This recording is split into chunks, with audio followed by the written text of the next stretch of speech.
विभूषणम् अमरकृत्य शरणं प्रभुतं लोकजीवनं प्रणय प्रमोदजागरिपरं वन्दे जीवनजीवनं सत्पुरुषं नमामि।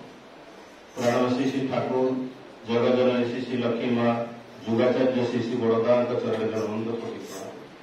पूज्य अविंदा एवं ठाकुर परिवार समस्त चरण नंद कोटि प्रणाम। आज पूज्य सत्संगर पूज्य परिचालक एवं उपस्थित समस्त पूर्वधारी ऋतिक मंडली अध्यक्ष मंडली जाजक मंडली समस्त को मोर आघनिष्ठ प्रणाम जनाए। उपस्थित समस्त गुरु भाई गुरु माता साधु सज्जन मंडली कुनि कुनि पिलाए समस्त को मोर प्रीतिपूर्ण राधरा जय गुरु जोड़ाए। आज आम मैंने समस्त एकत्रित होइछे। आज होची आमर परम श्रद्धेय मनोरंजन बेरादा जे कि विकास कॉलेज फिजिक्स अध्यापक झील क्यूरी आज जन्मवार्षिक बोधे यदि भूल न हुए बोधे माडाम क्यूरी को लक्ष्य कर झील ना दि जी पृथ्वी को यूरानियम स्वाद टेस्ट करवाई से जीवन समस्त स्वाद को से हर बसते। वास्तविक ये जन्म ठाकुर कहते जन्म मान जागी उठा उपादान संगति एवं जो संगति जो विसंगति परिणत हो जाए से सन्तानटा से उज्ज्वलमुखी हो पारे। तेणु से क्रम मन पड़े ठाकुर 147 नंबर बाणी नारी नीति ठाकुर कहते स्त्रीटा जो स्वामी को स्वामी सहित विद्वेष करे अंतर अंतर घृणा करे तेणु ताठू जन्म होता सन्तानटा से अल्पायु होता है एवं रोगग्रस्त होता है एवं जीवन में से मूढ़ ही जन्म हुई।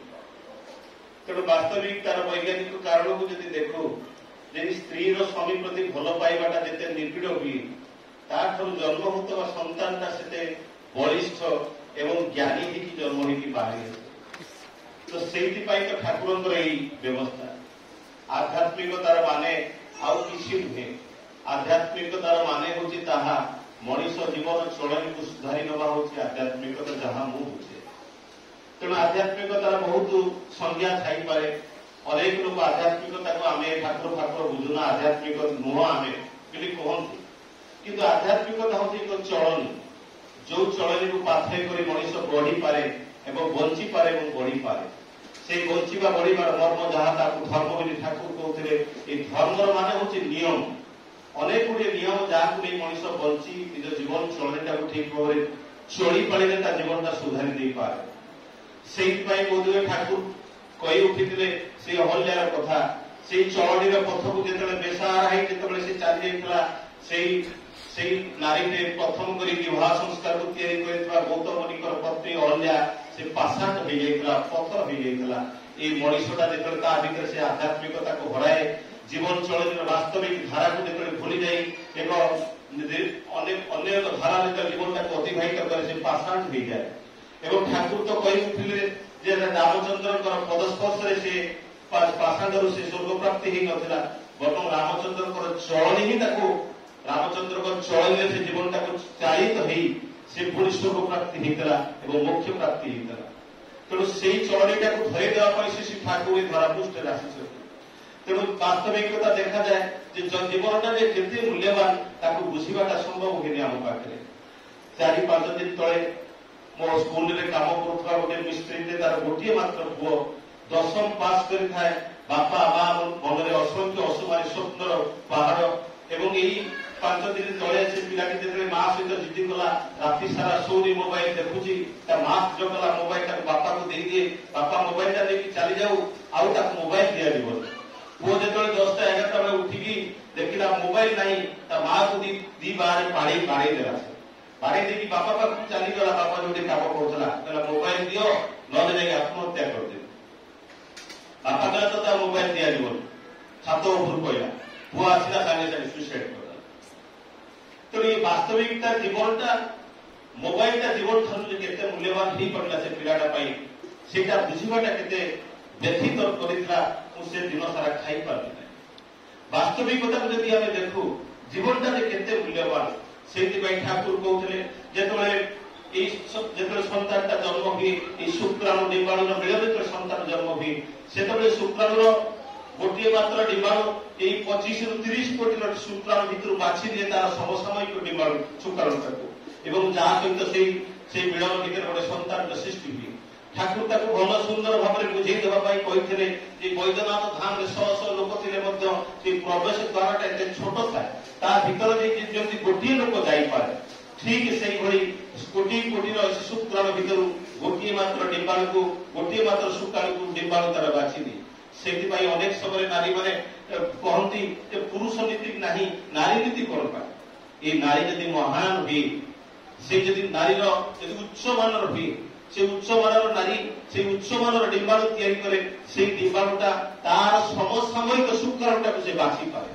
नतुबा संभव हुए एवं देखा जाए जो शुक्राणुटा सृष्टि हुए एवं से निष्क्रिय था भीतर आत्मा प्रवेश करे से सक्रिय हवा आरंभ करे जिते से सक्रिय होगा आरंभ करे जिते से डिम्बाणु सहित मिलन होगा चेष्टा करे किंतु डिम्बाणु सब शुक्राणु को प्रश्रय दिए सहित मिलन होगा एवं से डिम्बाणु को प्रश्रय दिए जहाँ सी सिलेक्शन करे ये 25-30 कोटी शुक्राणु भितर सिलेक्शन कर दक्षता नारी अच्छी से महान से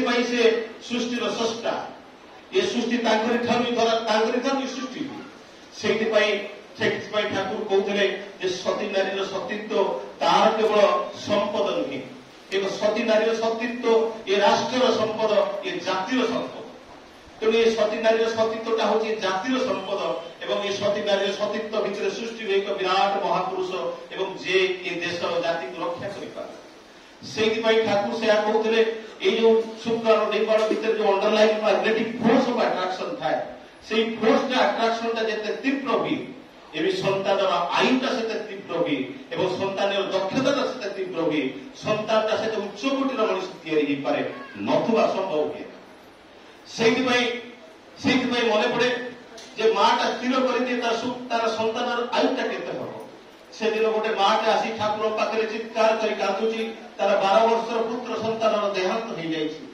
तार कांदरे ठाकुर सहित मिसे ठाकुर हो हो कर कांदुचंती ठाकुर कांदटा को से मां से दिन सहाय कर न पारी से निजे तुली पड़ी ठाकुर को तुली करने चेष्टा करुच्ची से ठाकुर कहते से माँ का शांत होते ठाकुर को पचार ठाकुर मत ए दशा कौन भोगवा पड़ा से दिन ठाकुर कहते तू तो सन्तान को 12 वर्ष पूर्व हत्या कर तेणु से जो दिन सन्तानटा से गर्भस्थ नहीं से दिन तार स्वामी सहित तार कलह होता स्वामी को से अभिशाप देता तू मरी जा मरी जा ताही सन्तान प्रति पड़ा 12 वर्ष बयस तार मृत्यु हो जाता तेणु मार स्त्री स्वामी प्रति जिते निबिड़ भल पाइबा ये शुक्राणु डिम्बाणु भितर जो क्रोमोजोम म्यूटेशन हुए जो मिलन हुए से मिलन राशि को एत भाव में संगृहित करें से संगृहित बल गोटे उच्च मान सन्तान या नतुबा हो पाए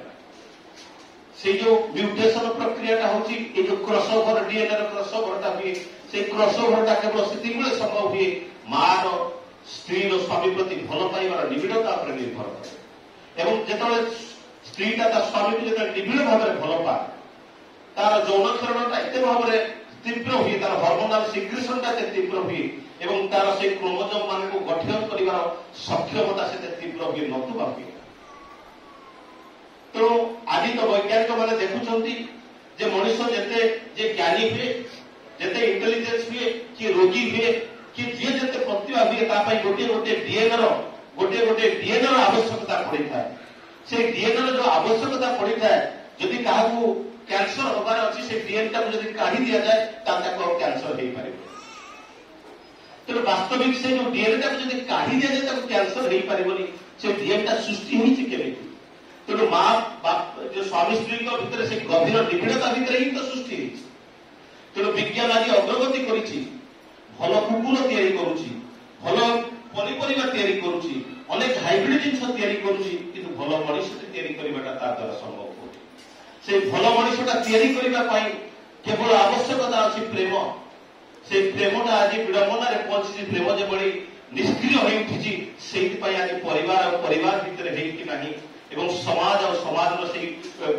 से पांच छड़ा रही तेणु से दिन मन पड़े ठाकुर से दिन शीतुआ सकाल बसी पाखे छोट छोट पक्षी मैंने चित्कार कर କୋଳାହଳରତ ହଉଛନ୍ତି, ଚିତ୍କାର କରୁଛନ୍ତି। ଠାକୁର ତାଙ୍କୁ ଲକ୍ଷ୍ୟ କରି କହୁଛନ୍ତି ସେମାନେ କେତେ ଆନନ୍ଦରେ ସେମାନେ ଜୀବନ ଯାପନ କରୁଛନ୍ତି। ତାକୁ ସମସ୍ତେ ଏକାଠି ଭାବରେ ରହିଛନ୍ତି। ତାକୁ ବାନ୍ଧି ରଖିଛି ସେଇ ପ୍ରେମ ଟିକକ, ଯୋଉ ପ୍ରେମ ବଳରେ ସେ ଆଜି ବାନ୍ଧି ହେଇକି ରହିଛନ୍ତି। ତେଣୁ ଆଜିର ଯୋଉ ସମୟ ଆସିଛି, ଏଠି ସବୁ ବସ୍ତୁବାଦୀ ମଣିଷରେ ଆମେ ବସ୍ତୁ ପାଇଁ ଅଧିକ ବସ୍ତୁ ଆମ ପାଇଁ ପ୍ରିୟ ହୋଇ ଉଠିଛି। ଯେମିତି ମୋବାଇଲ ହଉ କି ଘରେ ଏସି ନାହିଁ ତ ସ୍ୱାମୀ ସହିତ କେତେ କଳହ କରିଦିଆଯାଏ। ଘରେ କାର୍ ନାହିଁ ତ ତାଙ୍କ ଘର କାର୍ କିଣା ହେଇଛି, ଆମ ଘରେ କାର୍ କିଣା ହେଇନି, କେତେ ବସ୍ତୁବାଦୀ ହେଇପାରେ। ତେଣୁ ମଣିଷ ଏଇ ଯୋଉ ମେଟେରିଆଲିଷ୍ଟିକ ହେଇ ପଡେ, ସେ ପାରିବାରିକ ସମ୍ପର୍କଟା ସେ ଆନନ୍ଦଟାକୁ ଭୁଲିଯାଏ। ଯେତେବେଳେ ଏଇ ଏସି ହଉ କି କାର୍ ହଉ, ଇଏ ମଣିଷକୁ କମ୍ଫର୍ଟ ଦିଏ, ଇଏ ଆନନ୍ଦ ଦିଏ। ଇଏ କମ୍ଫର୍ଟ ଦିଏ, କେବେ ହେଲେ ଆନନ୍ଦ ଦିଏ। ଆମେ ଆନନ୍ଦ ଖୋଜିବା ପାଇଁ ଚାହୁଁ, ଏ ସତ୍ତା ସବୁବେଳେ ଆନନ୍ଦ ଚାହେଁ। ଏ ସତ୍ତା ସଚିଦାନନ୍ଦମୟର କଥା ଯାହା ଆଚାର୍ଯ୍ୟଙ୍କର ପ୍ରଥମ ବିବୃତିରେ ଥିଲା। ଏ ସତ୍ତା ସଚିଦାନନ୍ଦମୟ, এই সদা সচিদানন্দময়ের কথা যেতবে উঠে, এই যে সদা সচিদানন্দময় যে সত্তা, তাকে ঠাকুর ইংলিশে গোটে বাণী কହୁଥିଲେ, the existence of all that existed in the sun and the responsible of that all the respond, that is the chief, and the becoming of all that coming, that is the আনন্দ।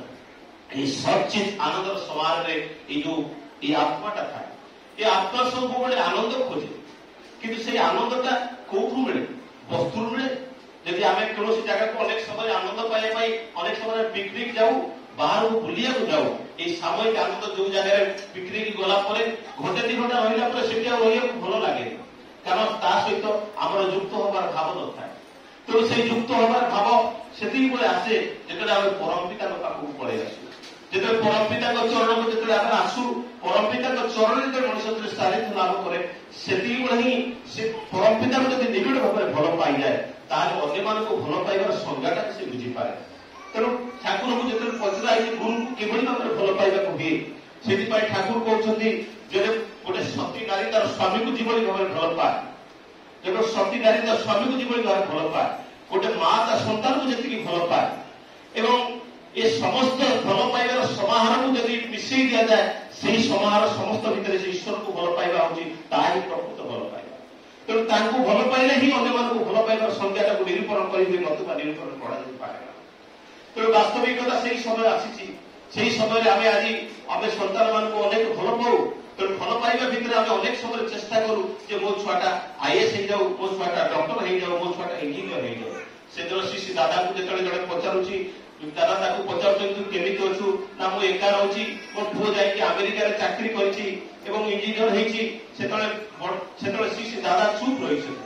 ତାପରେ ସେ ତାର ଦୁଃଖଟା କହି ଯେତେବେଳେ ସେ ଥକି ପଡିଛି, ଠାକୁର କହୁଛନ୍ତି ତୁ ତ ବାରମ୍ବାର ଆସିକି ତାହା ହିଁ ତ ନିବେଦନ କରୁଥିଲୁ ଯେ ମୋ ପୁଅ ଇଞ୍ଜିନିୟର ହଉ, ମୋ ପୁଅ ଡକ୍ଟର ହଉ, ଏହା ତ ଆମେ ନିବେଦନ କରୁଛୁ।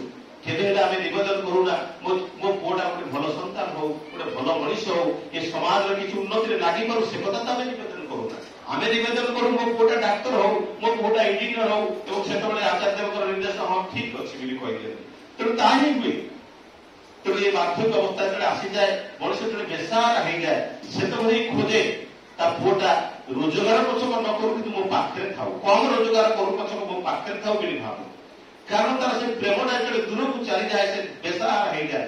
ଏବଂ ଯେତେବେଳେ ତାର ପୁଅଟାକୁ ଅତ୍ୟନ୍ତ ଅଧିକ ପଢେଇ ଯେତେବେଳେ ସେ ତାକୁ ଆମେରିକା ଯିବା ପାଇଁ ସେ ତା ଜମିବାଡି ବିକ୍ରି କରି ଦେଇଥାଏ, ସେତେବେଳେ ସେ ଆନନ୍ଦରେ ଗଦଗଦ ହଉଥାଏ। ଯେତେବେଳେ ତାକୁ 50-60 ବର୍ଷ ହେଇଯାଏ, ତା ପୁଅ ଯେତେବେଳେ ଦୂରକୁ ଚାଲିଯାଏ, ଯେତେବେଳେ ତାର ବଡିର ତା ଶରୀରଟା ତା ନିସ୍ତେଜ ହେଇ ଉଠେ, ସେ ମନେ ପକାଏ ତା ପୁଅଟା ତା ପାଖରେ ଥିଲେ କେମିତି ହେଇଥାନ୍ତା। ସେଇଥିପାଇଁ ଆଚାର୍ଯ୍ୟ କହୁଛନ୍ତି ଅନ୍ତତ ସପ୍ତାହରେ ଗୋଟିଏ ମାତ୍ର ଦିନ ହେଲେ ମଧ୍ୟ ପରିବାର ସମସ୍ତେ ଏକାଠି ଭାବରେ ଭୋଜନ କରିବା କଥା ଏବଂ ପରିବାର ଏକାଠି ଭାବରେ ସମସ୍ତେ ଗୋଟେ ଜାଗାରେ ବସିକି ପ୍ରାର୍ଥନା କରିବା କଥା। ଏକ ଜାଗାରେ ପ୍ରାର୍ଥନା କରିବା ଭିତରେ ଆମ ଭିତରେ ଥିବା ସେଇ ମଳିନତା ଦୂର ହୁଏ, ମନମାଳିନତା ଦୂର ହୁଏ। ଅନେକ ଭିତରେ ଆମେ କଥୋପକଥନ ଭିତରେ ଅନେକ ଆମ ଭିତରେ ଦୂରୀଭୂତ କରାଯାଇପାରେ। ତେଣୁ ସେଇଥିପାଇଁ ମନେ ପଡେ।